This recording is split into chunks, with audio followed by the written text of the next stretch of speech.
Sabe aquela conversa de vibrar positivo? É muito fácil falar sobre isso quando tá tudo bem, né? Mas e quando a vida real acontece? Quando um problema de verdade bate na porta, sem ser convidado? É exatamente sobre isso que a gente vai conversar hoje.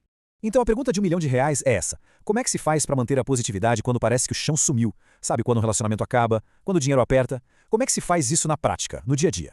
Vamos explorar isso juntos. Para a gente conseguir desvendar esse mistério, nós temos um roteiro. Primeiro, a gente vai aceitar que o caos existe. Depois, vamos entender os dois mundos em que a gente vive, o externo e o interno. Na sequência, vamos decifrar nosso código de vibração, entender a força da comunicação e, por fim, descobrir como acessar nosso verdadeiro potencial.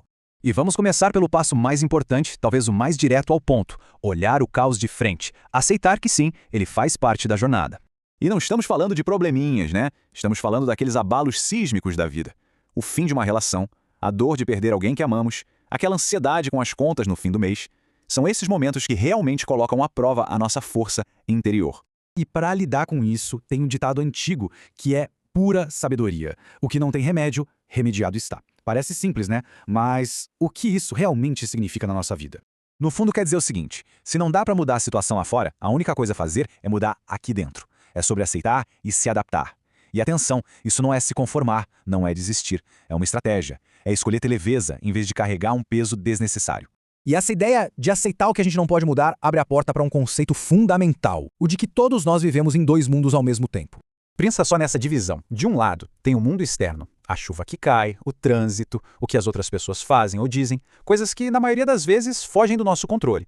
E do outro lado tem o nosso mundo interno, nossas crenças, o que a gente sente, as nossas escolhas. É aqui dentro que mora o nosso verdadeiro poder. E aqui é que está o pulo do gato. O objetivo não é impedir que a tempestade aconteça lá fora. É aprender a ser a calmaria no olho do furacão. É desenvolver a habilidade de olhar para um fato e pensar, ok, isso é um fato, sem deixar que ele vire um tsunami emocional aqui dentro. Certo, tudo isso parece ótimo na teoria. Mas e na prática? Como a gente faz para ser esse centro calmo? A resposta, olha só, está em entender como o nosso mundo interno funciona. Para isso a gente tem uma ferramenta bem prática, uma sigla para a gente não esquecer: CECA.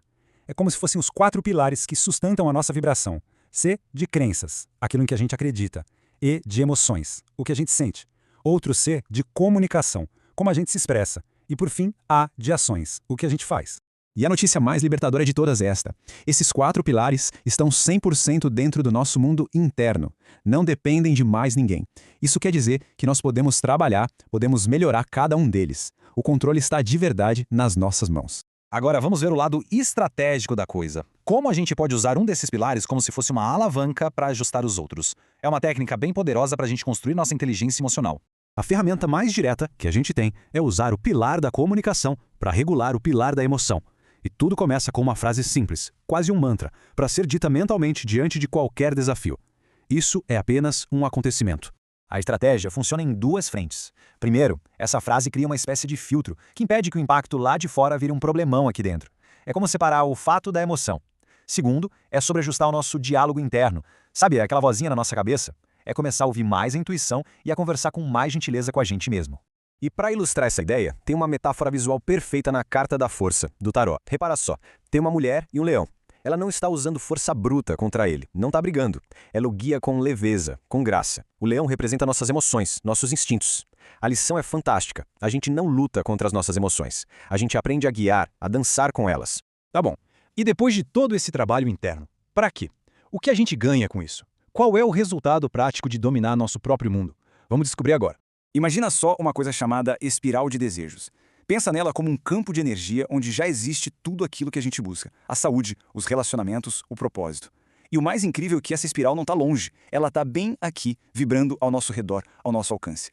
O funcionamento disso é quase físico. Quando a gente está num estado de leveza, de aceitação, nosso campo de energia se expande e consegue tocar essa espiral, trazendo ideias, oportunidades. Mas quando a gente está na preocupação, na culpa, no medo, o que acontece? Nosso campo se contrai, se encolhe. E aí, ele não só deixa de tocar a espiral dos desejos, como cria o oposto, uma anti-espiral, que atrai mais daquilo que a gente teme. Portanto, a chave para acessar todo esse potencial é expandir o nosso campo pessoal.